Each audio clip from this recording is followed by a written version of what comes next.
Bom dia, irmãos.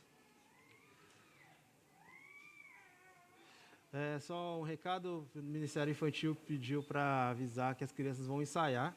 Então, as crianças que estão aqui no culto podem descer para ensaiar lá com os irmãos, tá bom? Bom, quero agradecer ao pastor Ricardo pelo convite de poder trazer a mensagem novamente. É sempre bom poder falar com a igreja, fico muito feliz e me sinto muito privilegiado. Todas as vezes que os pastores confiam a mim essa responsabilidade. Então, gostaria de estudar com os irmãos um texto no livro de Lucas. Peço que os irmãos abram a Bíblia. Em Lucas capítulo 7. É um texto conhecido da gente, né? Já estudou bastante. E quem costuma ouvir as mensagens que eu prego, às vezes, sabe que eu gosto de falar de pessoas que tiveram a vida transformada através do encontro com Jesus. Mas nesse texto aqui, também há transformação e também há encontro. Mas dessa vez não é uma pessoa que encontra Jesus, é Jesus que encontra a pessoa. O texto está em Lucas capítulo 7, e os versículos são de 11 até 17. É o texto que fala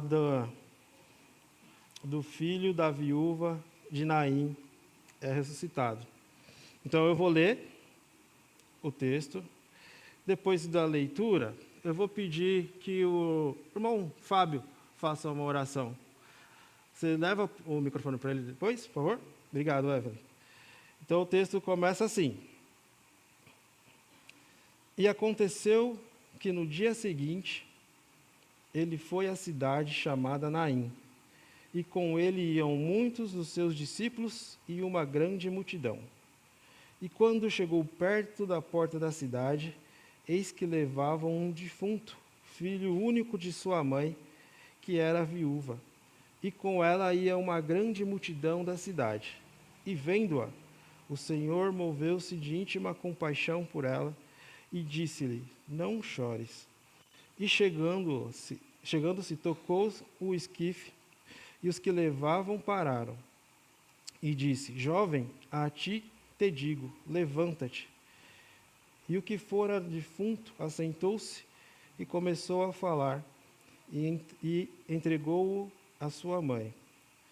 E de todos se apoderou o temor, e glorificavam a Deus, dizendo: um grande profeta se levantou entre nós, e Deus visitou o seu povo.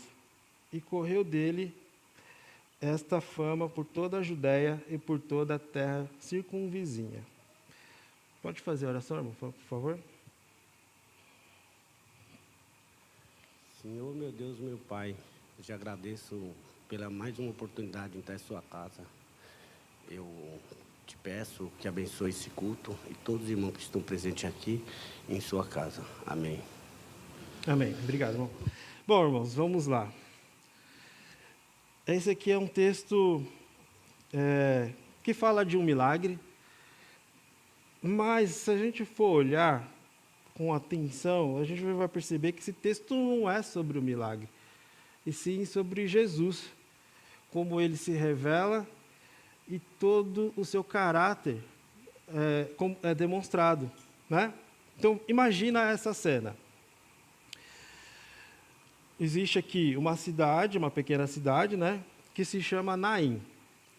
E Naim não era uma cidade importante como era Jerusalém, e nem também uma cidade com um grande centro comercial como se fosse Cafarnaum. Era uma cidade simples ali da Galileia, e ali todos se conheciam. Só que aí, nesse dia específico, nessa manhã, um silêncio tomava aquela cidade, né? E não era um silêncio de paz, mas era um silêncio de dor. Porque ali estava acontecendo um funeral, né? Como o texto diz, um funeral saía pelos portões da cidade. Então, estava acontecendo um cortejo, alguns homens estavam carregando um corpo de um jovem, e atrás desse cortejo vinha sua mãe, né?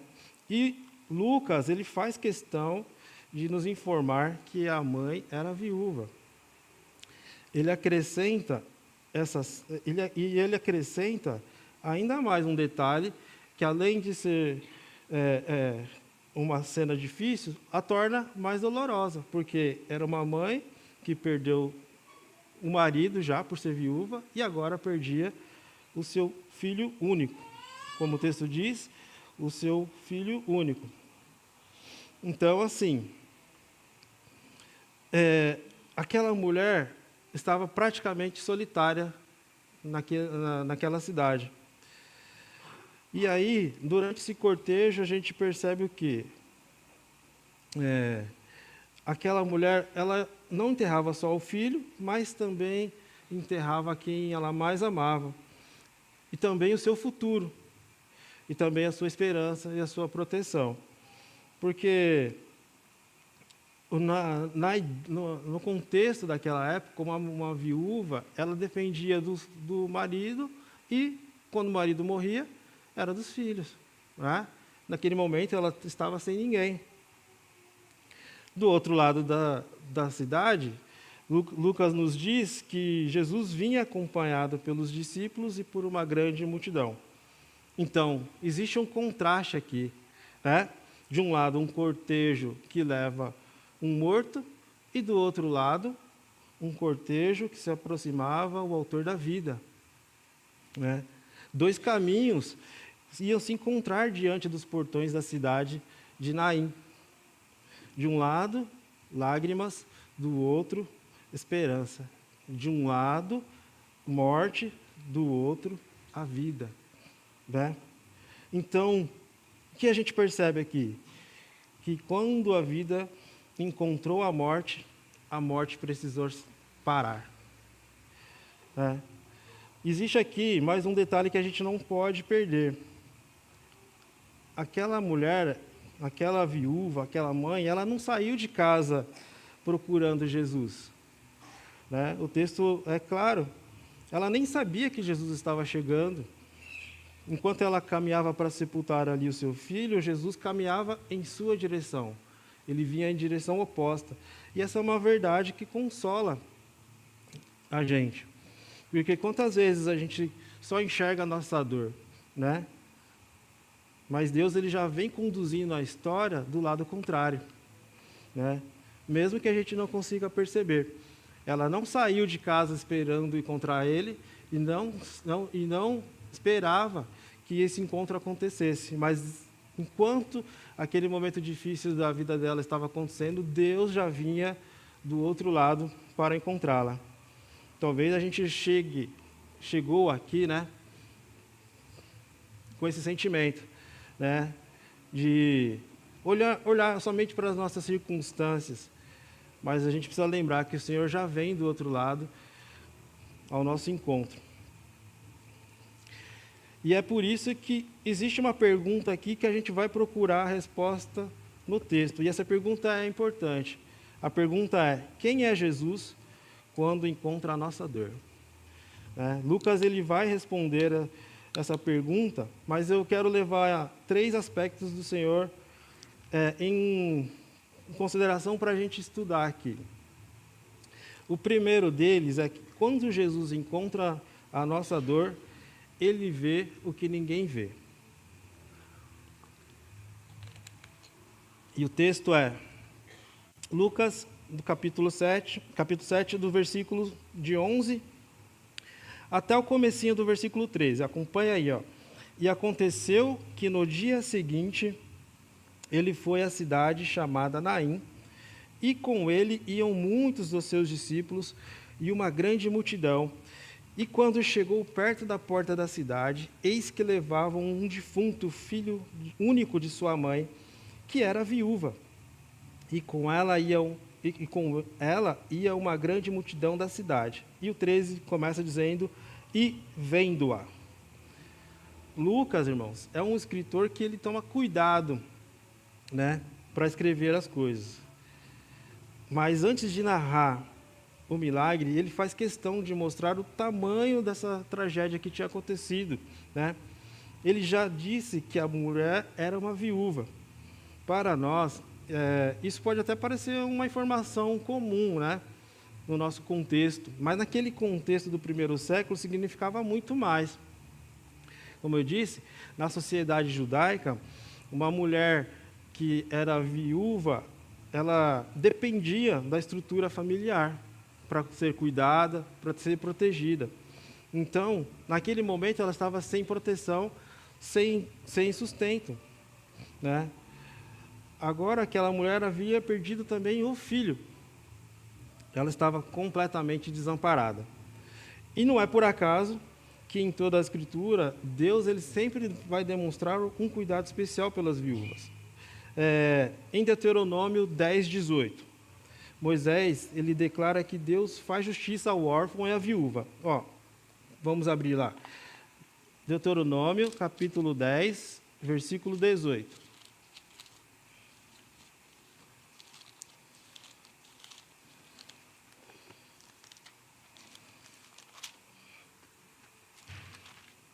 O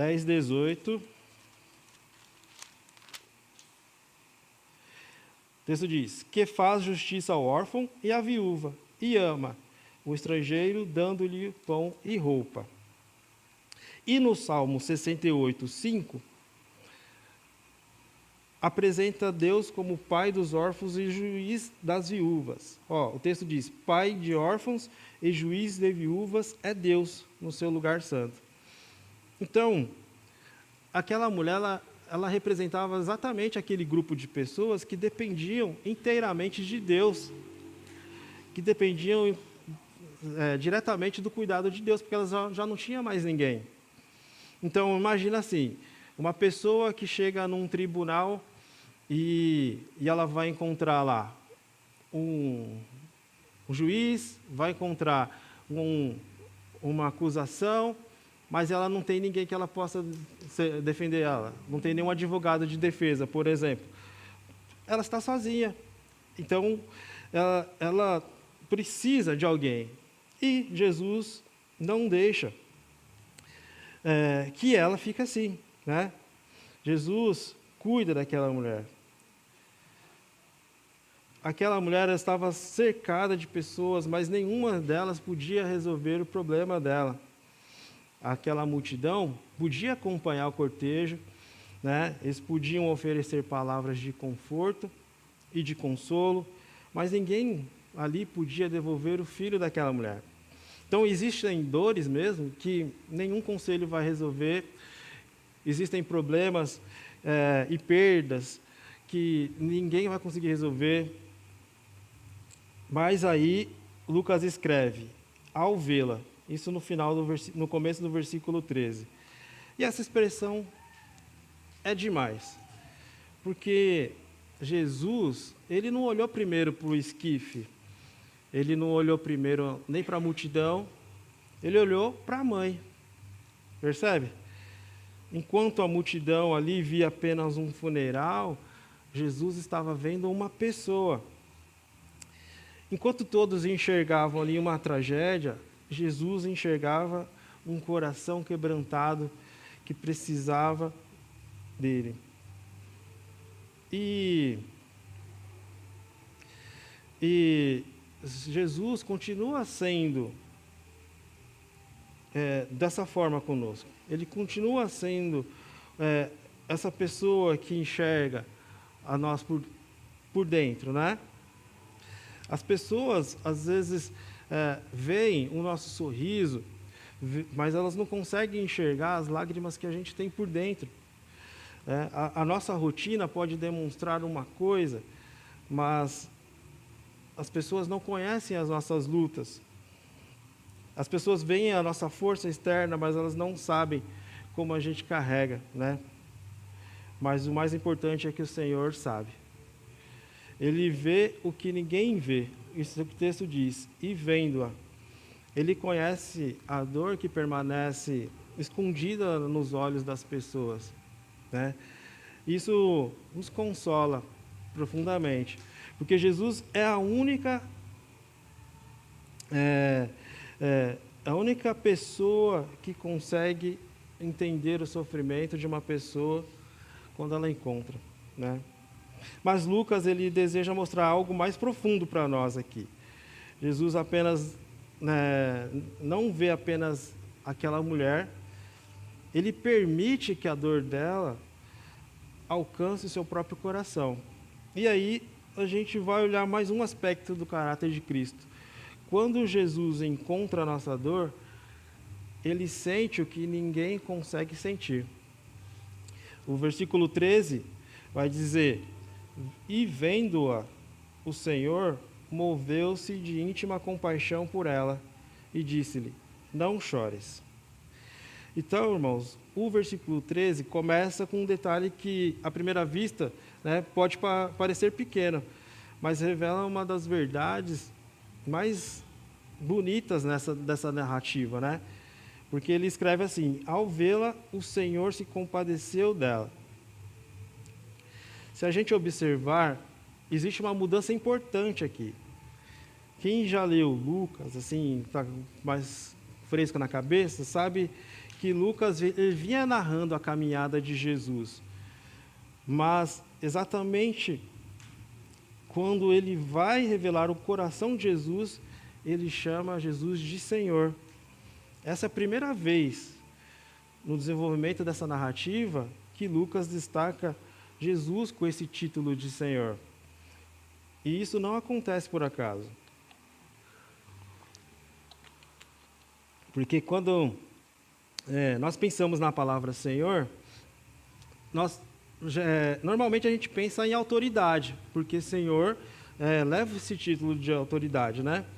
Mas se a gente for pensar na ideia de alguém que governa, essa ideia está distante, né? Esse Senhor está distante. Alguém que possui poder está distante. Mas Jesus, ao contrário, né? Ele possui poder e isso é uma verdade. Jesus é o Senhor e Ele reina sobre todas as coisas. Mas Lucas ele quer mostrar algo que talvez ninguém esperasse aqui. O Senhor do universo também é o Senhor da compaixão. Ele não está distante, Ele está próximo, né? Aquele que governa todas as coisas, Ele parou diante de uma viúva. Aquele que tem autoridade sobre a vida e a morte, Ele voltou a sua atenção para uma mulher que, aos olhos da sociedade, já não tinha mais quem a sustentasse, né? Isso aqui é um outro contraste que a gente percebe. Quando a gente associa autoridade à distância, a gente percebe que Jesus é ao contrário. Jesus, ele é autoridade e compaixão caminham juntos. Ele reina, mas não permanece distante. Ele governa, mas aproxima-se de quem sofre, né?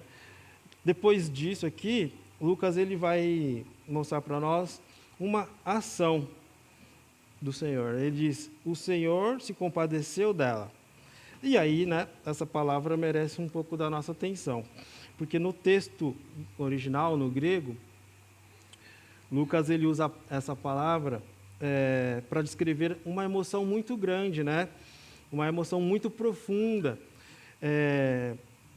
como literalmente a tradução do texto diz, para ser sentida nas entranhas.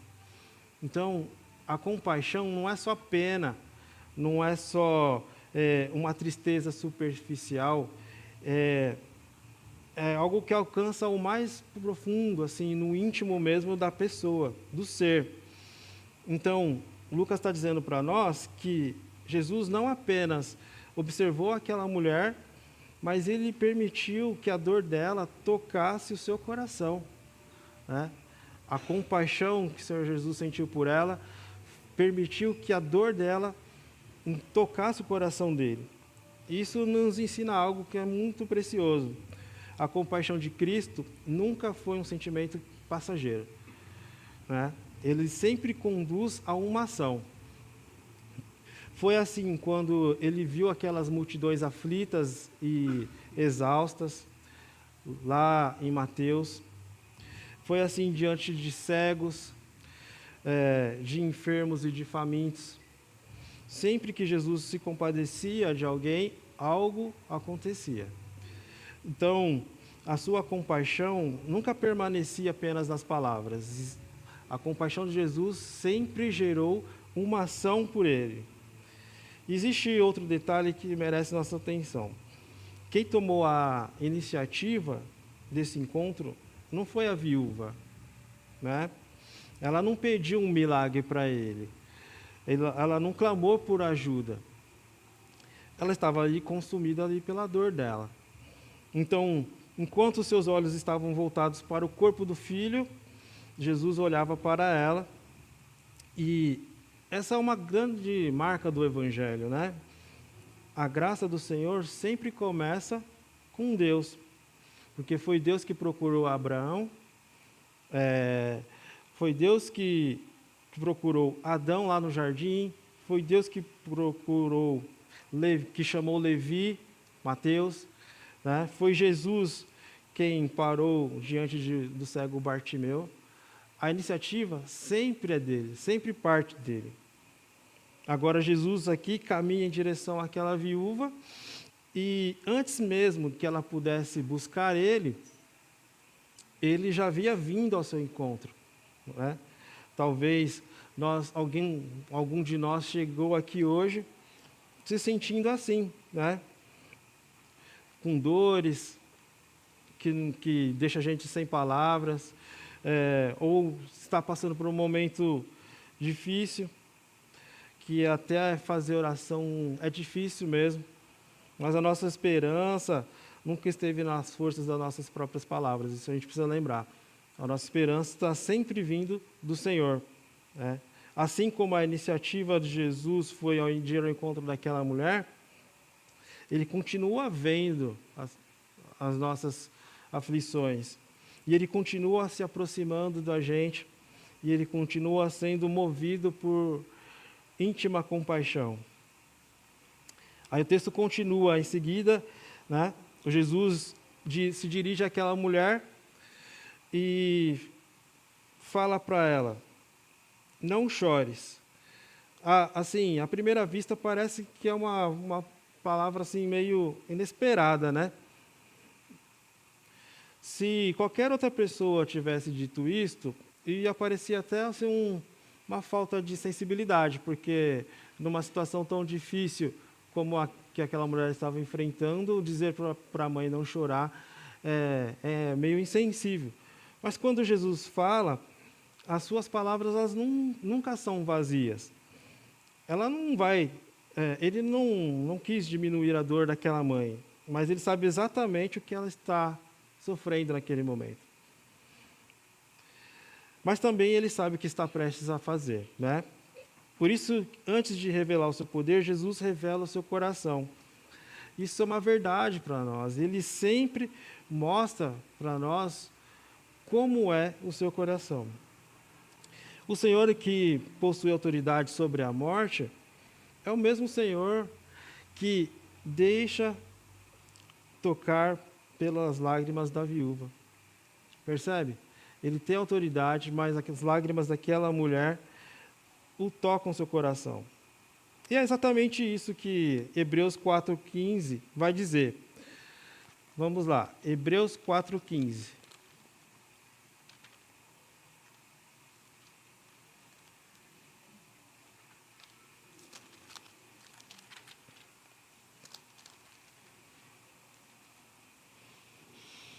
Porque não temos um sumo sacerdote que não possa compadecer-se das nossas fraquezas, porém, um que, como nós, em tudo foi tentado, mas sem pecado. Hebreus 4,15 afirma que temos um sumo sacerdote que pode se compadecer das nossas fraquezas, né? Então, Jesus, ele conhece o nosso sofrimento, conhece as nossas lágrimas, conhece a nossa dor, e ele continua se aproximando daqueles que sofrem, né? E a gente precisa lembrar disso. O Senhor, ele não é indiferente ao nosso sofrimento. Ele vê, ele conhece e ele se compadece. Mas aqui, Lucas não terminou aqui a sua narrativa, né? Depois de revelar os olhos do Senhor e o coração do Senhor, ele nos mostrará como é a autoridade do Senhor. E aí, porque ele está dizendo que aquele que sente o que ninguém consegue sentir também faz o que ninguém pode fazer, né? É quando Jesus encontra a nossa dor, ele faz o que ninguém pode fazer. O texto está a partir do versículo 14. Então a gente volta para Lucas e lê: E chegando-se, tocou o esquife, e os que levavam pararam. E disse: E disse: Jovem, a ti te digo, levanta-te. E o que fora defunto assentou-se e começou a falar, e entregou a sua mãe. E de todos se apoderou o temor, e glorificavam a Deus, dizendo: Um grande profeta se levantou entre nós, e Deus visitou o seu povo, e correu dele esta fama por toda a Judéia e por toda a terra circunvizinha. Depois que Lucas revelou os olhos do Senhor, porque ele viu aquela mulher, e o coração do Senhor, porque Jesus se compadeceu daquela mulher, Lucas ele vai nos conduzir para o ponto mais alto aqui dessa narrativa. E depois que Jesus viu aquela mãe, e depois que Jesus se compadeceu dela, agora nós vamos ver a autoridade daquele que é o Senhor. Lucas poderia dizer simplesmente aqui: Jesus ressuscitou o jovem, mas ele parece que ele está querendo contar a história com mais detalhes, né? Ele está desacelerando essa narrativa. Porque primeiro Jesus se aproxima, depois ele toca no esquife, e aí os carregadores param. E só ele fala, né? Se você imaginar a cena, parece que o tempo para naquela hora. Porque os carregadores param, a multidão não fala, os discípulos não falam, a mulher não fala. E aí ele fala, né? Imaginou essa cena? A multidão fazendo silêncio e todos os olhares se voltando para Jesus. E as perguntas, né? O que vai acontecer agora? A primeira atitude de Jesus é se aproximar. Isso revela, mais uma vez, o seu caráter. Ele não permanece distante da dor humana. Ele não observa o sofrimento de longe, né? Mas ele entra no cenário da dor da pessoa. Aí depois Lucas ele vai falar assim, ele registra aqui, né? Ele escreve um gesto que surpreendeu todas as pessoas que estavam ali, que foi Jesus tocou no esquife. Por que surpreende? Porque na lei de Moisés, quem tocasse em um cadáver ou qualquer objeto relacionado à morte se tornava cerimonialmente impuro. Números 19 e 11. Vamos só conferir lá. Números 19 e 11.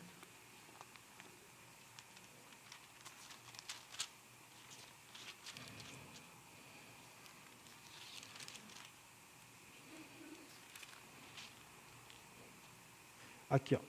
Aquele que tocarem em algum morto, cadáver de algum homem, imundo será 7 dias. Está vendo? Então, por isso, qualquer judeu ali evitaria o contato com o esquife. Por isso que qualquer homem ali evitaria o contato com o morto. Mas Jesus faz exatamente o contrário. Ele toca, né?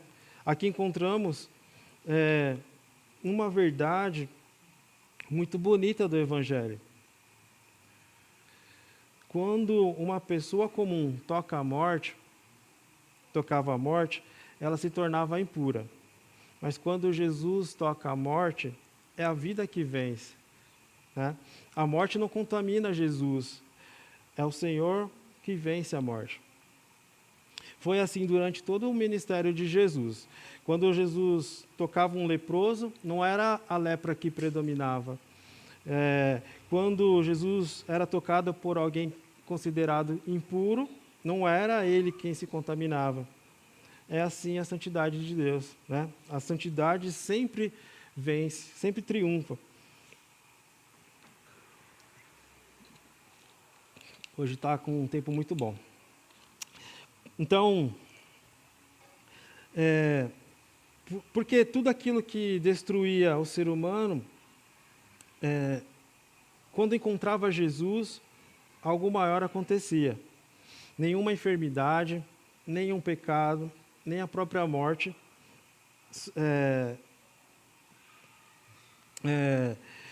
nenhuma dessas coisas contaminava Jesus e nem prevalecia sobre ele. Então, depois de tocar aqui o esquife, Lucas ele vai acrescentar um detalhe que é importante para nós, né? Os que levavam pararam. Então, percebe, até esse momento, o funeral seguia o seu caminho. Tudo ali parecia inevitável, né? Aquilo ia acontecer. Mas quando Jesus entra na cena, o cortejo da morte precisa parar, né? Então Jesus fala e diz: jovem, eu te digo, levanta-te. Aí a gente observa, né, que Jesus não faz uma oração. Ele também não pede para o Pai que devolva a vida àquele rapaz. E ele simplesmente vai e dá ordem, né? Porque somente uma pessoa, somente o Senhor da vida pode falar dessa maneira. Vamos lembrar aqui das palavras do próprio Senhor Jesus. João 5:25 vai dizer: os mortos ouvirão a voz do Filho de Deus, e os que a ouvirem viverão. Então, lá naquela cidade, essa promessa começa a ser vista diante dos olhos daquela multidão, né? A voz que criou todas as coisas continua sendo a voz que vence a morte, e a morte reconhece a sua voz, né? Então, Lucas ele descreve um milagre aqui em poucas palavras. Sentou-se o que estivera morto e passou a falar, e Jesus o restituiu a sua mãe. E aí, se você tentou se colocar nessa cena, você vai perceber que é uma cena muito impactante, né? Porque aquele cortejo, ele caminhava ali para o cemitério, né? E agora testemunhava o poder do Senhor. Aquela mãe que saiu de casa sem esperança, recebia novamente o seu filho nos seus braços. Só que Jesus não faz nada disso para buscar o seu reconhecimento, né? O objetivo do milagre não é impressionar a multidão. O objetivo do milagre é revelar quem Jesus é. E para nós, né, a gente tem que aplicar tudo que a gente aprende. Então, quando a gente se depara diante de situações que ultrapassam assim, os nossos recursos, né, que existem dores que a gente não consegue mais se aliviar, existem problemas que a gente não consegue mais resolver. Quando a gente chega nos nossos limites, a gente tem que lembrar que Jesus não encontra limites. Pelo contrário, aquilo que é impossível para nós continua sendo possível para o Senhor, né? Então, por isso que Lucas ele não quer que a gente admire só o milagre em si, mas ele quer que a gente conheça melhor o Senhor, o dono do milagre.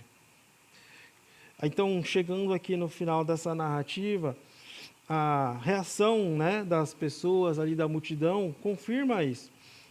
Lucas diz que todos ficaram possuídos de um grande temor, né? Possuídos de temor. E não era assim um temor de medo, mas era uma reverência diante da manifestação de Deus, né? Eles glorificavam a Deus e diziam: grande profeta se levantou entre nós. Percebe? E acrescentou mais uma declaração importante aqui. Olha só o final do versículo 16.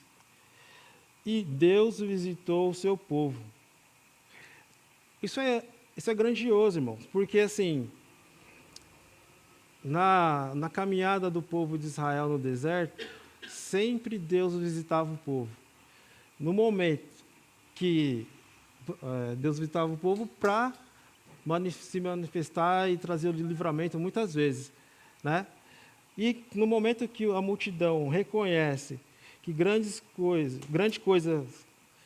profeta se levantou entre nós e Deus visitou o seu povo, eles estão lembrando de Deus, né?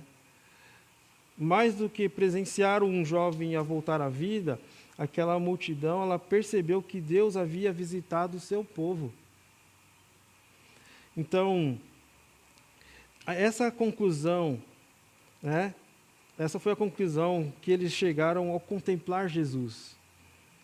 E também é uma conclusão que Lucas quer conduzir a gente, quando lê o Evangelho, a perceber, né? Quando a gente iniciou essa mensagem aqui, eu fiz a pergunta, né? Quem é Jesus quando encontra a nossa dor? Então, a resposta Lucas nos dá.